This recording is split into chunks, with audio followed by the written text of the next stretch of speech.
글에는 한 개인의 모든 것이 들어있습니다. 지금까지 근수를 한번 되돌아보도록 하겠습니다. 어떤 글을 썼는지 확인해보면 생각지도 못한 사실을 발견하게 됩니다. 절대로 자신이 가지고 있는 인식의 범위를 넘어서 못했다는 사실인 거죠. 한 개인의 인식은 지식을 초월할 수가 없습니다. 상상과 공상을 통한 기준의 어떤 색다른 창작도 따지고 보면 지식의 뿌리를 두고 있습니다. 자신이 가진 지식을 토대로 가공해 나온 결과물이 창작품이 됩니다. 제가 소설을 쓸 때 세인지 근대사라는 가상 역사 소설을 집필한 적이 있었거든요. 물론 출판사의 채택은 받지 못했지만요. 그런데 같은 같은 내용이 이전에도 존재했었더라고 하더라고요. 모든 많은 사람들이 우리나라의 역사가 이랬으면 좋겠다, 저랬으면 좋겠다는 상상을 하곤 하죠. 그러니까 현실이 아닌 사람들이 스스로 가공을 해서 지어내는 소설이랍니다.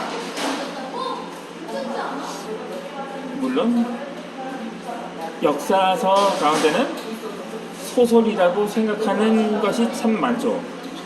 그러니까 최초로 공산주의를 창시한 칼 마르크스나 레닌은 성경을 이렇게 평가했다고 합니다.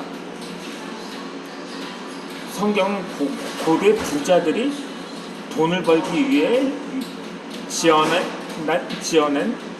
소설일 뿐이라고 했거든요. 그런데 사실 이 성경이 그 나라의 특정 국가의 역사인지 소설인지는 여전히 사실과는 거리가 먼 게 사실이거든요.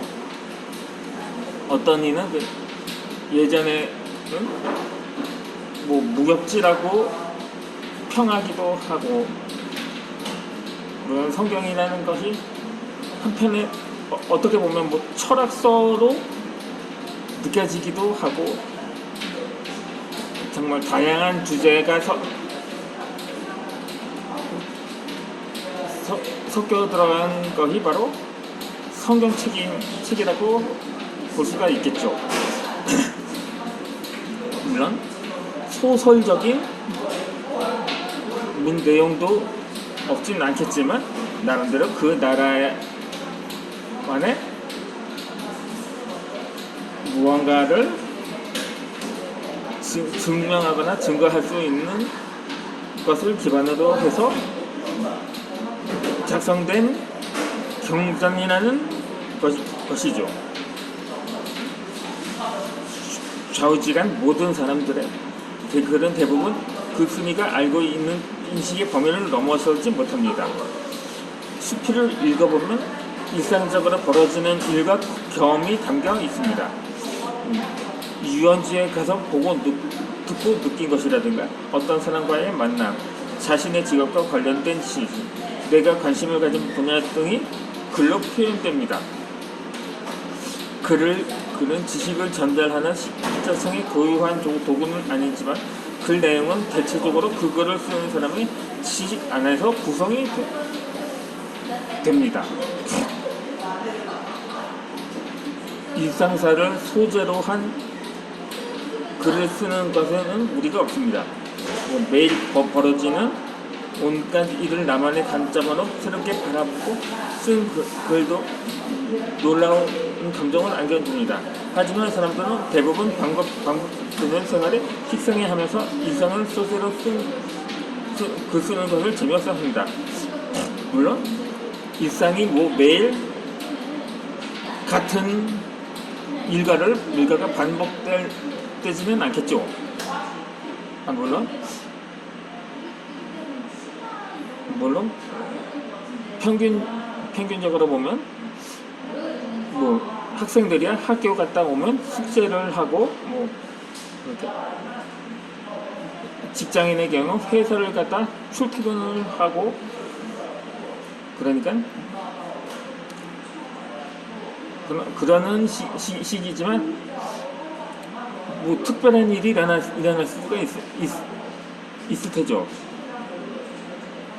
그러니까 특히 코로나가 발생한 이후는 처음으로 집에서 수업을 하는 원격 수업을 하고 회사도 출근하지 않고 직접 재택근무를 해보니까 이러했다 저러했다 그러한 느낌이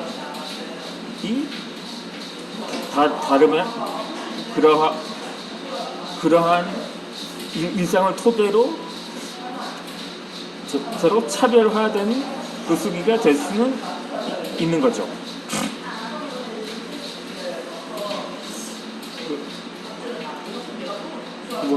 항상 뉴스나 신문 지면에 오르내리면 사건 사고가 발생하기도 하고 그러다 보니까는 항상 하루 일과는 변화되기 마련인 것입니다. 어찌되었든 간에 예전에는 특별하고 대단한 사람만 종이 매체를 통해 글을 쓴다고 여겼지만 지금은 글을 올릴 수 있는 여러 매체가 등장을 했습니다. 블로그는 그 대표적인 매체로 단문 위주의 SNS와는 달리 장문 위주의 글을 올립니다. 블로그에 부담없이 일상을 다룬 글을 올리지만 어느 순간부터 쓸거리가 떨어지면 지루함을 느끼게 됩니다. 글을 쓰기 위해 주말마다 여행하거나 돌아다니는 것도 힘들고 억지로 이벤트를 열어 그 과정을 글로 쓰는 것도 하루 이틀인 거죠. 물론 저처럼 여행 다니는 건 취미를 삼으면 어떤 날은 여길 다녀보고 처음으로 만약에 하루는 그냥 수도권 일자를 돌아다니는 거 당일치기로 돌아다니는 것 정도로 그치거든요. 기차를 타고 간다 장거리를 가봤자 천안, 대전 그 거리 정도인데 만약에 내가 우리나라에 크루즈 여행을 난생 처음 해봤다고 칩니다. 뉴스타호라든지 로얄 캐리비안 호라든지를 타고 며칠을 크루즈 여행을 다녀왔다고 한다면 그것도 좀 특별한 하루 일상이 된다는 거죠. 그러다 보니까 블로거들은 조금씩 쓰는 글의 분야를 다양화합니다. 인터넷에서 화제가 되는 연예인의 충격적인 가십을 쓰기도 하고 영화를 리뷰를 쓰기도 한다. 맛집에 대한 글도 올리지만 사진이 위주가 되어야 하고 방문한 맛집이 맞지 않아 힘들 때도 있습니다.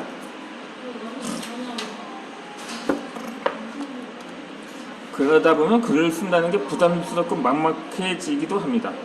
어느 순간부터 그 차이필 글쓰기를 미루게 됩니다.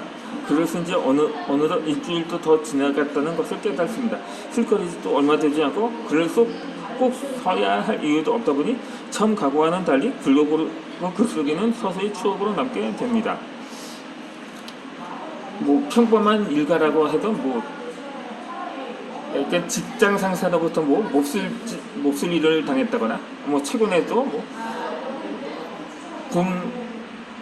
군 내에서 성추행을 당한 한 여종사가 스스로 목숨을 끊는 일이 있었는데, 만약에 이전에 어느 작가처럼 자신이 작했던 후기를 글을 써서 표현한다면 아무런 상사로부터 협박을 당했다고 합니다. 알리면 뭐 없애버리겠다고 뭐 그런지. 뭐 동료들은 또 남자 동료들은 회유를 하기도 하고, 뭐 굳이 남자뿐만은 아닐 수도 있겠습니다만, 그 사람이 어떤 그 사람의 가족이 사회 지위가 높은 사람이기 때문에 함부로 고소하면 안 된다는 그런 방식도, 그런 이유로 인해서 고소를 만류할 수도 있었겠죠. 하지만 이 안내라든가 이전에 거의 10년간 부친에게 폭행을 당한 그 사연을 꾸준히 적다 보니까 그것이 모아져서 책으로 출간된 경력이 있었던 것처럼 한 번만 조금만 더 버텨서 생각해봤으면 하는 안타까움도 들었던 거죠.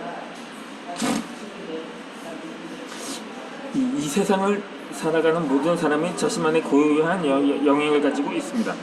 누구도 흉내내지 못하고 자신이 걸어온 길도 있고, 오랜 시간 일했던 직장에서의 고유한 업무 능력도 있고, 지속적인 관심으로 지식을 축적했던 분야가 있을 것입니다. 나만이 할 수 있는 그 수기는 바로 여기에서 출발을 합니다. 부족한 지식과 경험을 미천물에 삼아 글을 쓰는 것에 부담을 느끼겠지만 개의치 않아도 됩니다. 부족하면 부족한 만큼 쓰면 그만입니다. 글을 쓰는 당신도 글을 읽는 사람도 딱 그만큼 원합니다.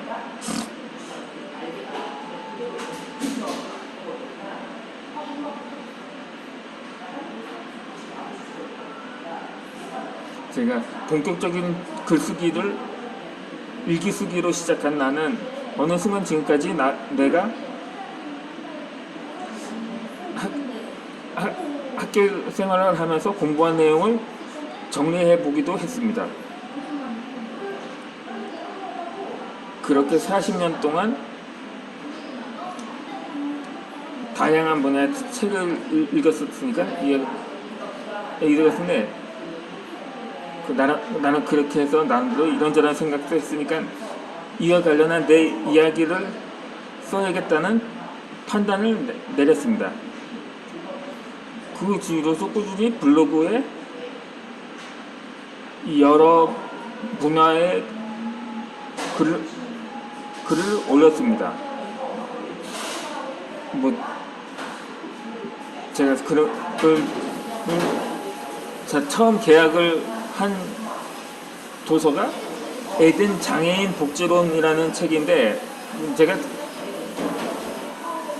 직업 훈련을 받던 시절에 당시 이사장님의 추천을 받아서 처음 그 글을 써서 책으로 출간을 하게 된 거죠. 이 갈릴레오 갈릴레이가 지구가 태양 주위를 돈다고 밝히기 전까지 인류는 태양이 지구 주위를 돈다고 알고 있었습니다. 이처럼 지식은 늘 변하게 되어 있습니다. 내 지식이 부족하다는 사실을 깨닫기 때문에 지속적으로 그 분야의 글을 쓸 수 있는 것입니다. 글을 가진 지식을 정리하기 위해 쓰기도 하고, 모자란 지식을 획득하기 위해 공부하면 쓰기도 합니다. 그러면 이어서 영상을 올리도록 하겠습니다.